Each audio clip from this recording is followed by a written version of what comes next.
You're listening to episode 163 of The Secular Buddhist.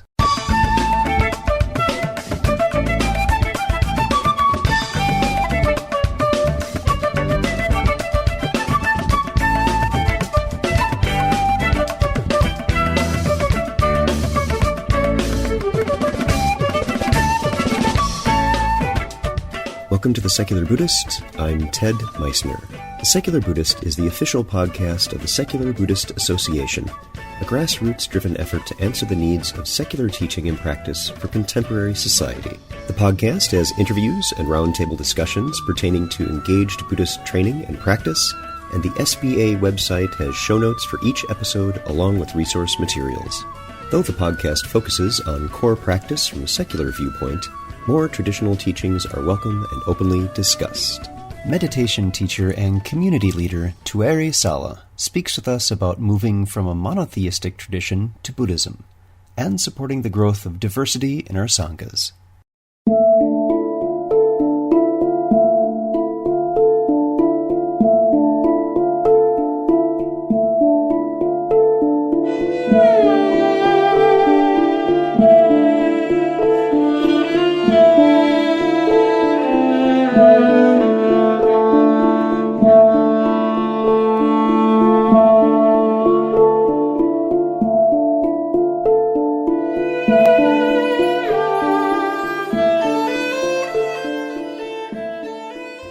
Our race is more than simply the color of our skins.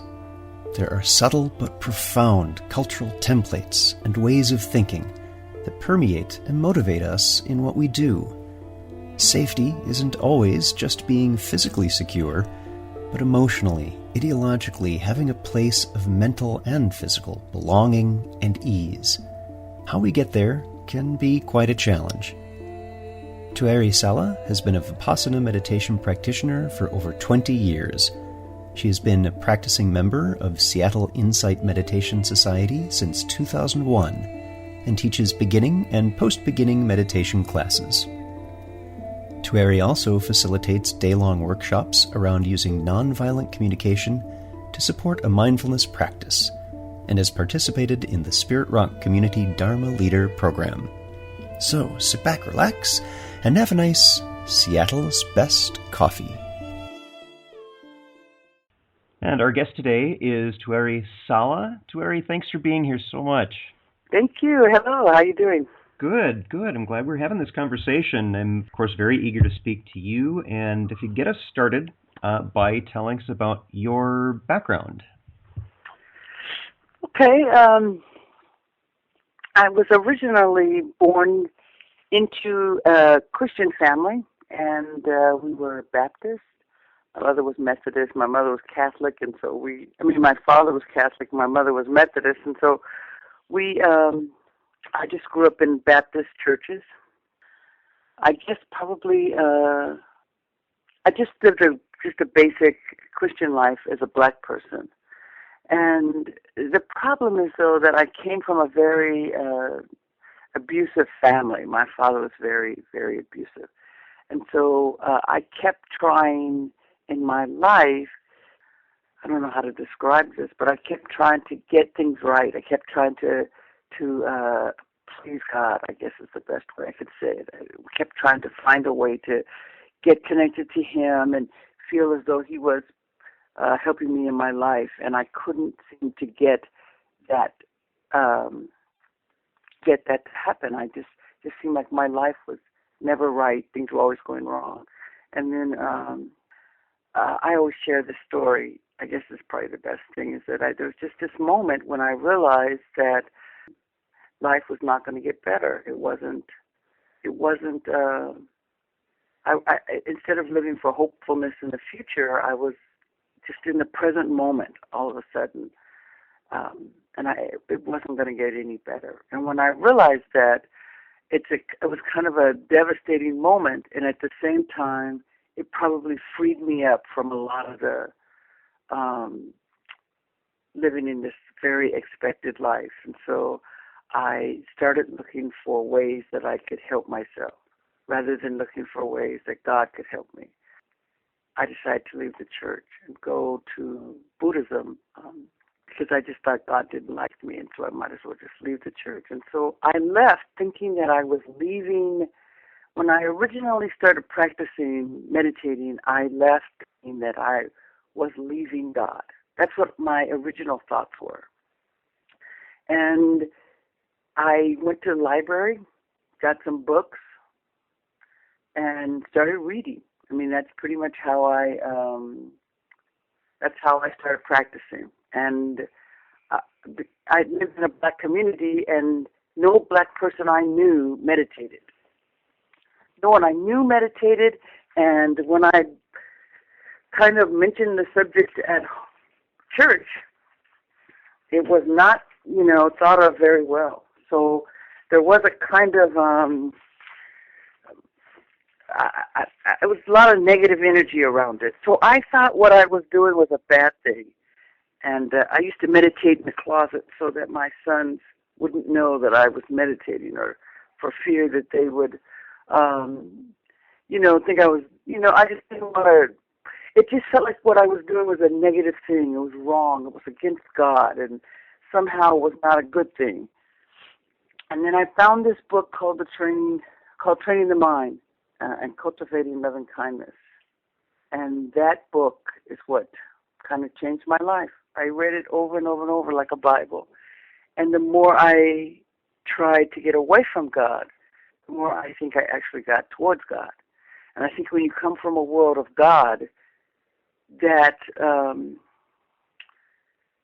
I think some people think that if you either have to choose being in a world with God or a world without God. And it's really not like that. I think if you come from a world where God isn't a big major thing, then continuing in a practice without God is not a big deal.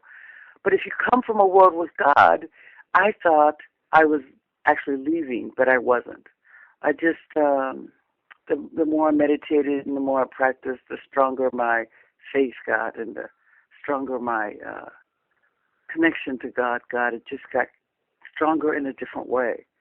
In fact, it got more stronger in the way I think the reason why I couldn't really connect before is because I needed a much more, I don't know how to describe it, a much more intimate connection with God. And so I just started practicing, reading. I went to a temple. I think it was an Asian temple. I don't really remember where it was. I lived in Kansas City, and I just went there every Sunday morning before I went to church, and I would meditate every day. And so I just did it more and more and more.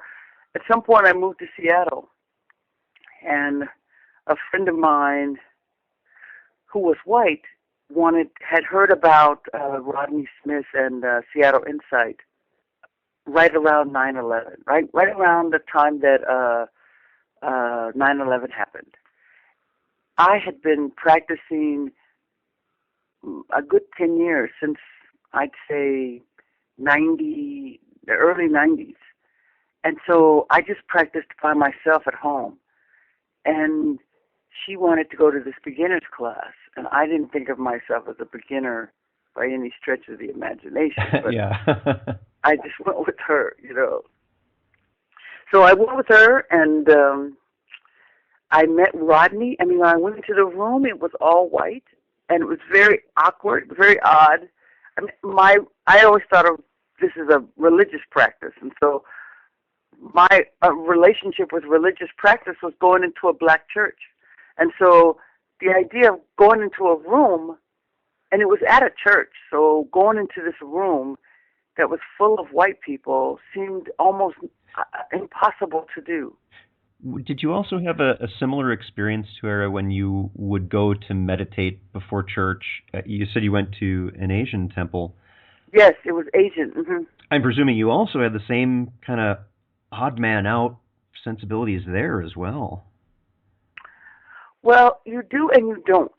I don't know whether white people realize that people of color have a similar understanding. I don't know how to describe it. it is an understanding. It's unspoken. You don't really say anything about it. It's just an understanding. When I went to that temple, no one really looked at me. No one really talked to me. But there was never a sense of being the odd man out. It just felt like I couldn't really talk to them because the service I believe it was in English, but I couldn't really talk to them. I felt like I was not Buddhist. Yeah, yeah. I think if I had went to an Asian temple, hadn't practiced for 10 years, I would have said something to someone. But it's just very different. I don't know how to say it in a way. Maybe probably, but the best way I could explain it is if you were an American and you went to a foreign country and you walked into a room, even if you didn't know the other Americans in the room, you would get a sense. Or even if you didn't know, you could say Western. So it doesn't even have to be American. It could be there were other Western people in a room in, say, Turkey. You would have an understanding with those other Western people, even though you wouldn't necessarily, even though you wouldn't speak to them or anything. It's like you had a cultural hurdle, but you still had that sense of togetherness. Yes, it didn't feel like I didn't belong there. Yeah, so you walk into this, now it's a church, and your experience so far in church has been faces like yours. And now you walk into one where it's not. Tell us more about that. It was not. It was all white and me and my friend. And so I just looked at my friend and basically said, oh, we can't stay here. I can't do this. Yeah. You'll be fine. You stay here. But she begged me to stay. And she said that if it wasn't good, it seemed to me like it was like a guru thing. And she convinced me that if I stayed, if I didn't like it, we would leave. And so that's pretty much what it was. It was that convincing. We had a meditation. It wasn't a very long one. The first question someone said was, they described how they left their body and they didn't understand. They felt like their hands were disappearing, and just the whole conversation seemed so odd to me. Yeah, yeah. And I had decided at that point, I looked at my friend and said, no, we're leaving. I'm leaving. You can stay, but I'm leaving. I'm not I never thought of meditation as being some kind of, outer worldly experience. And so she made it seem like she was having this outer body experience, and I was just too scared. I just thought, no, I'm going to get trapped into something that is not, that it seemed like a cult. I'm going to get trapped in a cult, and I was just petrified of being there.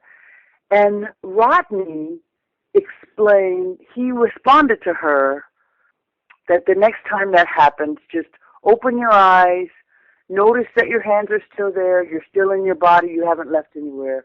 Close your eyes and go back to meditating. This is your brain doing some weird stuff. It's like a thought. It's ephemeral. It's not an accurate reflection of what's actually going on.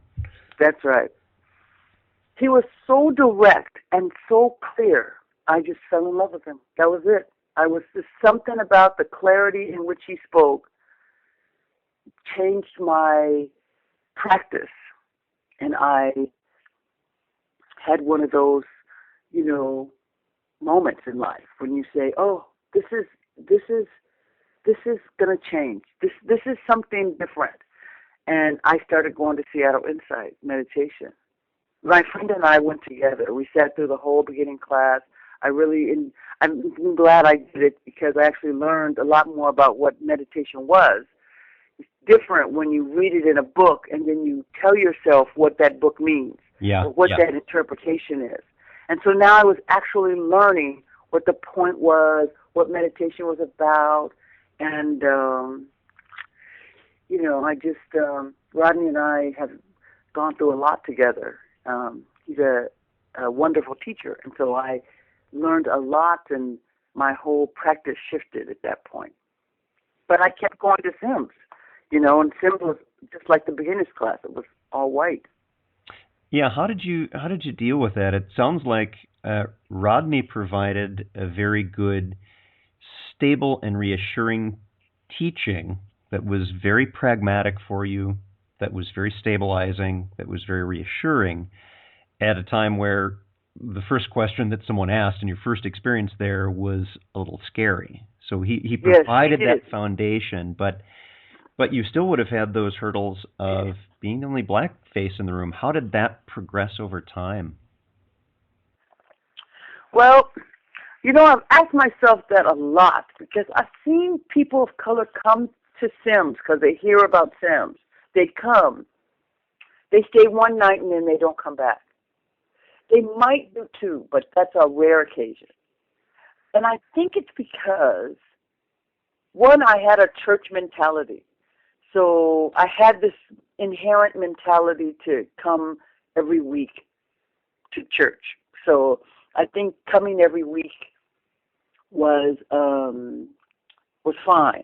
And two, I think it's because I had spent 10 years practicing by myself. I didn't expect that anybody would ever talk to me. And so I think for the first 3 years I went to Sims, no one said one word to me. My friend ended up not going. She stopped going. I kept going. No one talked to me. So I talked to my friend when we would go together, and then when she stopped going, I would just go to Sims every week. But I don't think that was because I was black. Sims at that time, nobody ever talked to anybody ever. That was the question I was going to ask. Or were they talking to each other at least, and there was something going on here, or was it just no? They just didn't talk. That was kind of their social context. There was not to talk in general. It wasn't anything specifically directed towards you. Okay. Yeah, that's it was the normal thing. But for somebody black who's I didn't know that they didn't normally talk. It took really, the more I got involved in the organization and started volunteering, that's when I realized that it really wasn't about me at all. But in the beginning, I thought this was about me, that people just didn't talk. And I just didn't care because I was there to meditate. And so I just had this kind of, well, I don't need to talk to you either. And so I just am here to meditate kind of energy. But I found out later that there was a lot of grumbling about that in the early days of Sims because a lot of people wanted it to be more social than it was. And I think it's way more social now than it used to be. So as time progressed and you still having at least a bit of an internal sense of not quite fitting in, has that changed, and has there, I presume there's been more of an encouragement of diversity at Sims, correct? I fit in. I'm well loved at that Sangha. Well known, well loved. I've been going there for, quite a number of years. And since October of 2011. So that's, 2001.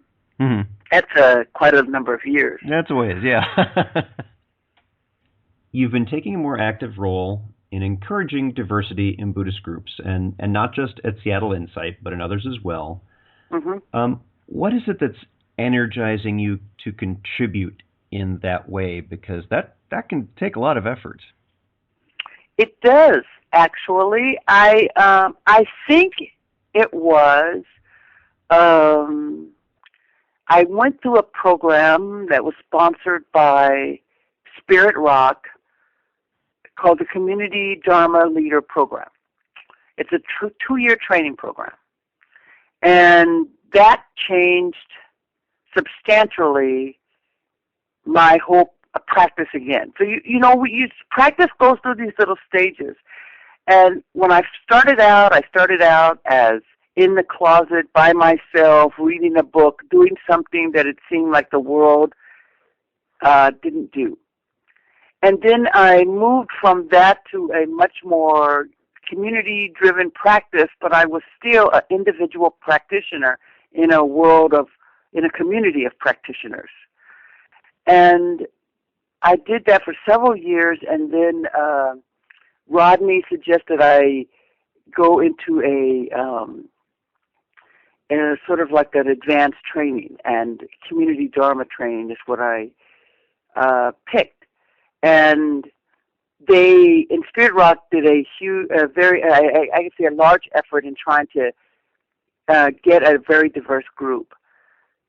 And I think it was probably one of the most diverse groups I've ever been in my entire life in any training program I've ever done. It's about 100 people, and it was about 50-50, people of color and white. And it was diverse not just in race, but gender, where we came from, people from other countries. It's just this immensely diverse group of people. And our very first retreat, there's 5 retreats that you go through with this program and a lot of homework. Our first retreat was scary. It was so argumentative and difficult and very much problematic. We rubbed up against all of our edges, because in diversity there's a lot of edges, and so we rubbed up against all those edges. But something about doing this, being around all these people of color, I just came alive. And when I came back home, I came back basically to an all-white Sangha. And I was sitting in Sangha one night, and I just thought, this can't be.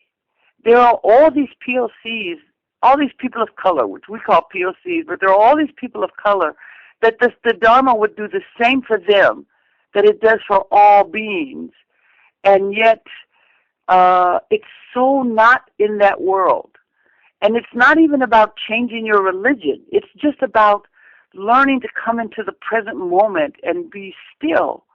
And the amount of courage and strength and just capacity you have to be in life without it overwhelming you. And I remember sitting there thinking, there should be more diversity. And I was sitting at Sims grumbling to myself about, this is probably the first time I had this crash moment at Sims where I just thought, it's too white. Why am I here? There's never any POCs here, because I had just left this retreat that was full of POCs. And I come to Sims and sitting here, just this overwhelming sense, and then it hit me. Why would I think white people could bring diversity to a group? The idea just finally just touched me that if there were going to be diversity in a group, I would be the one that would have to bring it. I couldn't expect white people to bring diversity into a group, because that's why Sims wasn't diverse. It's because Sims was a word-of-mouth kind of group. And so you tell all your friends, and they tell all their friends, and before you know it, Sims is growing leaps and bounds, but there's no diversity unless you have someone like my friend who invited me. And so there's another woman that goes to Sims, Bonnie Drum. I talked to her and said, we have to start a beginner's class. If we started a beginner's class and we had that beginner's class POC only, we could talk to people, bring them into the practice, and then when they got their footing, they could go into the wider practice, and it would be more like I did. I went into the wider practice, not learning meditation. I believe that's probably the other reason why I stayed, is because I wasn't learning meditation. I was there to support my friend. And but I think if I had not known anything about meditation, and I went to that first night, I never would have went back. I doubt seriously I would have went back if that was my first learning into the practice, but it wasn't. Well, and I suspect that happens with a lot of people of color who come to communities like this who don't have the background. Yes. Is they not only have that diversity hurdle to overcome, and it's a constant hurdle, it's every time you go there, but there's also the what am I even getting into? Not knowing anything about meditation at all. Right. And you'd already been a meditator and still had to get through that. Yes, that's exactly what it is. It's such a huge hurdle. It's a huge hurdle for all Westerners, because when you go to meditation, in the back of our minds, I think most Westerners think I'm doing some kind of guru worshiping. This isn't. This is against God. It's against this idea of our Christian or Judeo-Christian upbringing, and so it feels as though you're doing something very, very strange. So is that one of the challenges that you yourself are personally experiencing? Is you still have that upbringing, that Christian template that's part of your makeup, that's part of who you are, that there's still that reaction? Is that No. still a little bit of a struggle? No, that's not a struggle at all. In fact, I'm a Buddhist. At this point, I tell everybody I know I'm a Buddhist. I don't even, I'm fine. I don't even, it doesn't even rub me. You can set aside the guilt drips of your upbringing and have grown. Well, I don't even, for a long time, I had to straddle the fence. I went to a church and I went to Sims, and I would go to church and I'd go to Seattle Insight, and then at some point I realized I didn't even have to go to the church anymore. I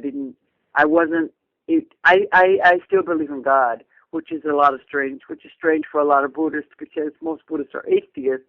I still believe that when I get into awareness and I'm, in samadhi, that is I'm connected to God.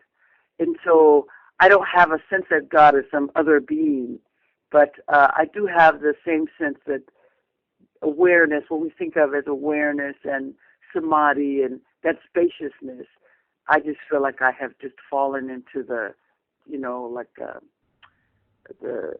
peace of God.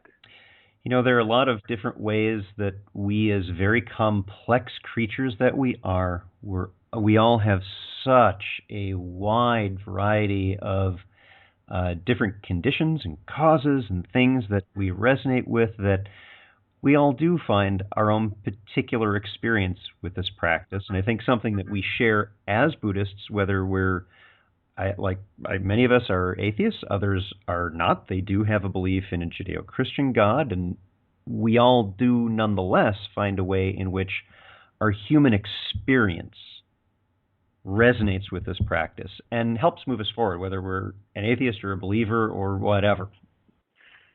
Completely. And so it's that purpose, that point. It's understanding that I begin to realize after I did that training program with Spirit Rock, that I really could take the lead on this. I could take the lead and I could make it an effort of mine. We all in the training program said these intentions.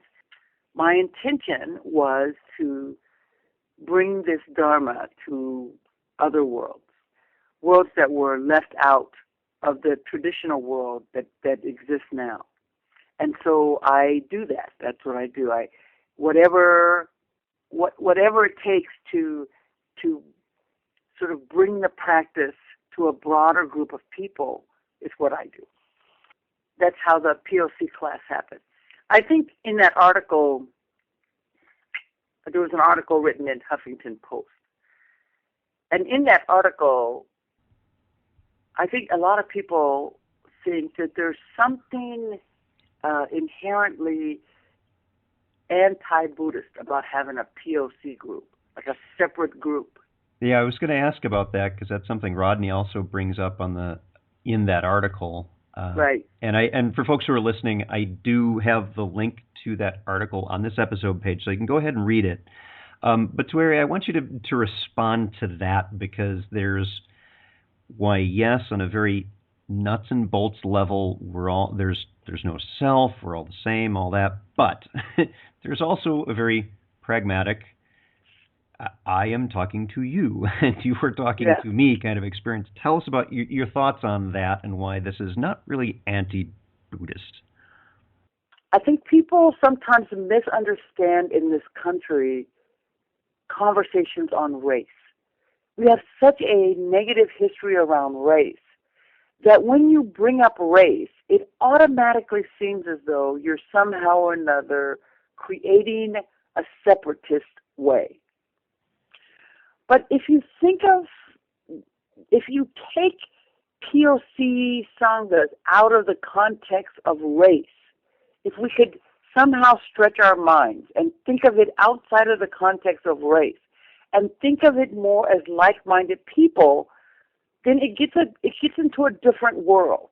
Because every single one of us that are practitioners, we go to a Sangha because that Sangha has like-minded people. And if you go to a Sangha and you could be in a Sangha, find a Sangha in your neighborhood, and you could think, oh, this group, I don't really like the way this Sangha meets. And you could find another Sangha. And then you could go to that Sangha and you say, oh, I really feel great in this Sangha. This feels great. And you'd feel fine there.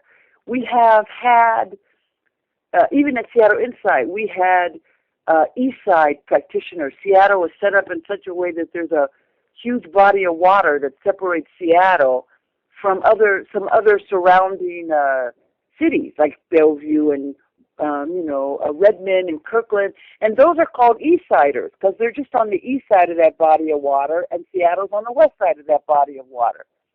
And so many times, there's always been this kind of an east-west energy. And so East Siders don't necessarily want to drive all the way across the bridge to come to something in Seattle. And so you have these small little East Side groups. Likewise, even Buddha had, the Kalyanamita groups. And we have these, what Sims calls KM groups, these Kalyanamita groups are special interest groups, where a group of people want to talk about Dharma and raising children, or Dharma and, environment. You can have these groups and have the Dharma be the basis by which you deal with other special interests. Yeah, it's just one way in which the practice is manifesting. It doesn't mean there aren't others. It's just this is what one area of focus is. That's right. And so the idea of this POC group is to increase the capacity for people of color to resonate with the practice so that they can then open themselves up to go on retreats and to do all of the wondrous things that the practice has to offer. But to make that happen, there needs to be a group that they're going to feel safe enough that they're going to stay put and long enough to spend some time with the practice. So, Tuere, I want to use that as the segue to really our main question here is, how can people and groups like this one, like what you've started, encourage this development so that we do have more diverse Sanghas within our geographic diverse communities? So you probably could do it like in a three-step kind of thing. There's probably three different ways you could probably do it. But before I talk about that, I just want to make one clarification here. I use the word safe so that people of color can feel safe. And I want to explain what that means.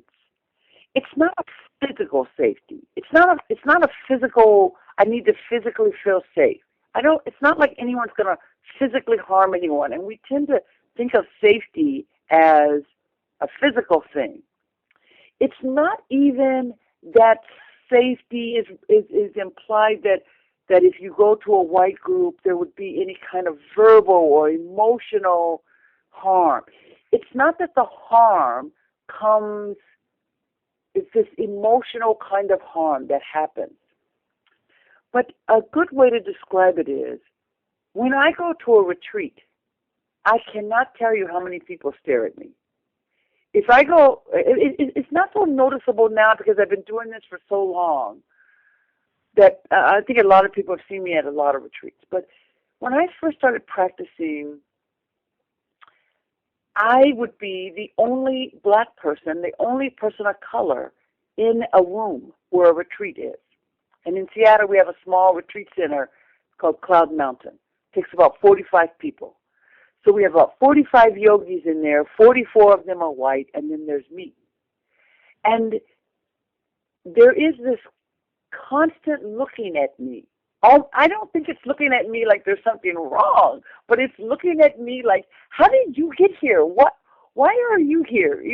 What is it like to be here? This is constant referencing to me.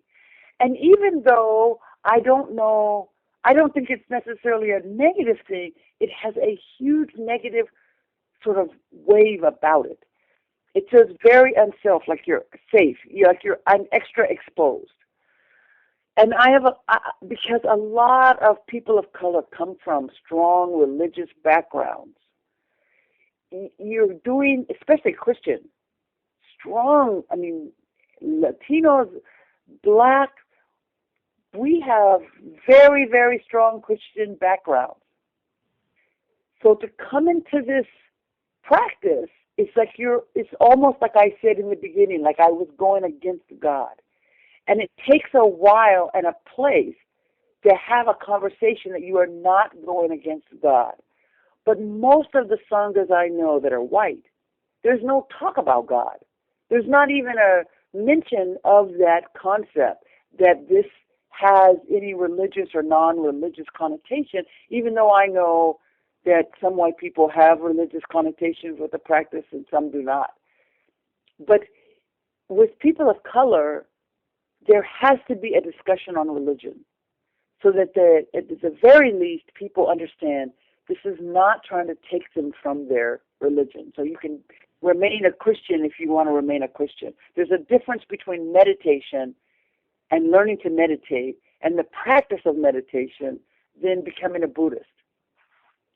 And I don't think that Huffington Post article actually brought that distinction very well, but no, I don't think so. It had a different focus, but I agree completely with what you're saying, and that's one of the main aims of this group, of the Secular Buddhist Association, is this is Buddhism the practice, not Buddhism the religion. You can still do this as a human being, regardless of your ideological stance. This is still very much a human experience thing, and that's one message we try to repeat in the podcast and in our efforts on the site.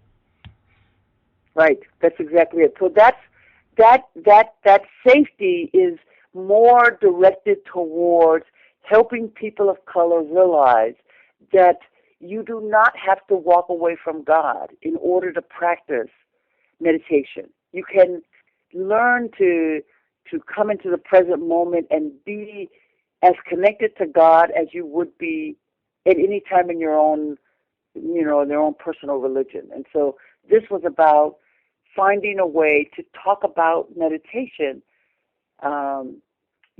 to a group of people that needed a unique conversation about it.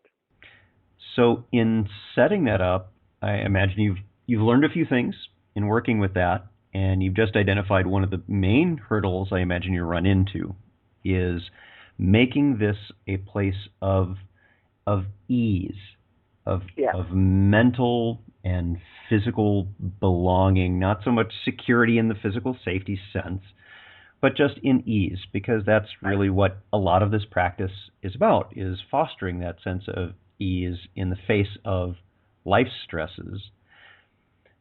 So going back to that question of how people and groups like this would encourage that development of community, you've already identified one of the issues, but what are some things that people can do? What are some actions they can take? Right. So one thing I think, let's say you came from, if you have one person of color in your group, you can help develop that and encourage that person of color's leadership capacity. Because one thing I realized is that when I felt more like I could teach the Dharma, I then went out to teach the Dharma to POCs. So prior to that, I was just a practitioner, and I'm no different than anybody else. When I started, really came from Rodney's encouraging me to develop some leadership skills. Now I have the capacity to go out and teach the Dharma to other people and encourage that sense of sharing.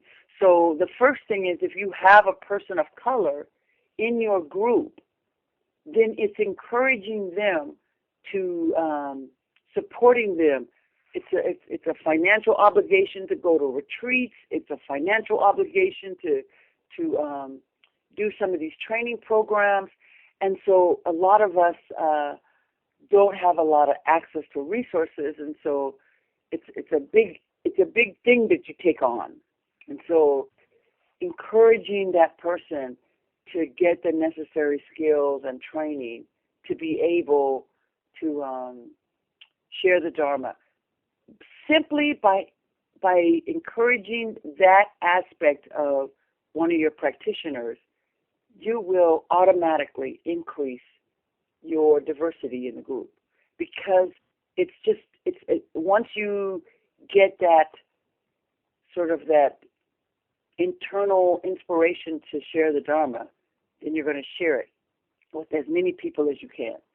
And if anything was like what I saw, I should say, in the Community Dharma Leader Program, everybody there was just like retreat after retreat. You get more and more and more interested in sharing this Dharma with other people. It truly is an unbelievable program in terms of building community, because you just, by the end of it, we were all going to reach out as far as we could reach to bring more people into the practice. And so you just start with look into your Sangha and see if you have any people of color there, and encourage them to develop those skills and whatever support you could offer to help them do that. Let's say you don't have any people of color. You have this Sangha, there's no people of color at all. Then you may want to think about going to places where there are people of color and teach the Dharma. So I go to prisons, I go to shelters, I go wherever there are people who would be outside of the normal access to the practice, and offer to teach it for Dana or no Dana. Most of the places I go, there's no Dana. But you just offer to teach out of the goodness of your heart, and you go and you set up a beginner's class and just teach that level of teaching, a beginner's class. And if it's like the first time I taught a beginner's class at a shelter, nobody came. No one came for a long, long time. And so it doesn't always look the same, and it doesn't always, it won't look like a normal class, but you just go and be willing to share the Dharma to a group of people and tailor the Dharma around what their needs are. And that increases your capacity for diversity simply because you go and share it with other groups. And then I guess probably the last way would be if you don't have any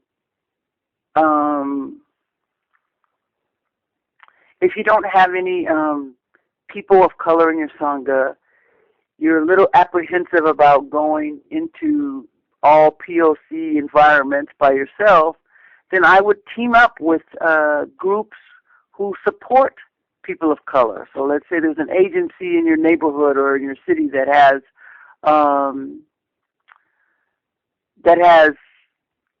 works with people of color, and team up with one of them to do maybe a Dharma Christian or Dharma therapy, whatever team you make, just team up with someone of color and go in and bring the Dharma that way.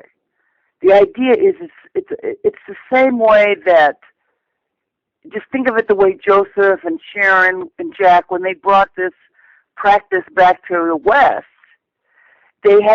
some things they had to keep out, because if they brought too much of the religious trappings, it probably wouldn't have been as successful as it was. Right.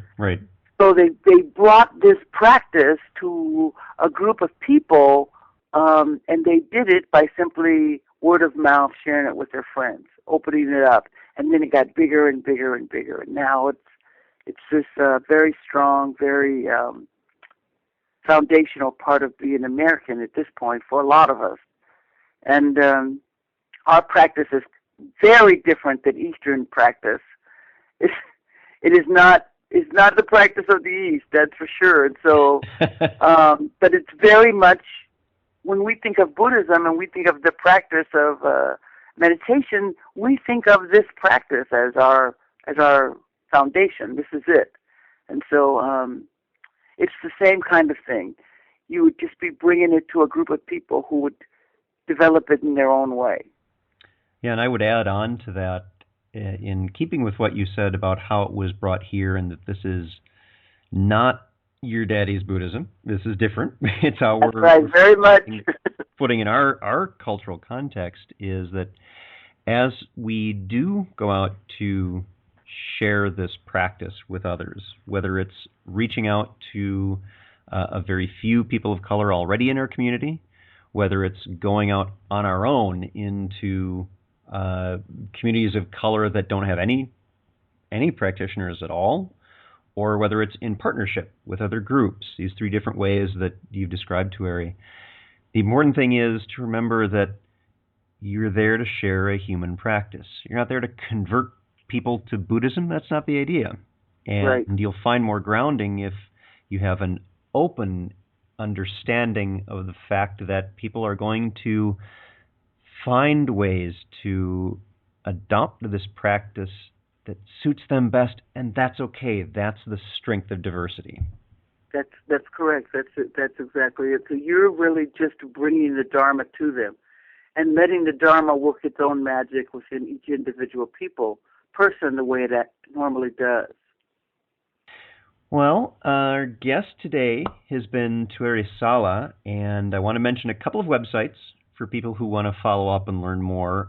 One is seattleinsight.org, and another group, and I'll be trying to schedule another interview on this specifically, is nativesangha.org and /seattle.shtml for this particular group. And of course, I'll have both of those linked on the episode page for this episode. Tuere, thank you very much for being here. Well, thank you very much, and thank everyone for listening.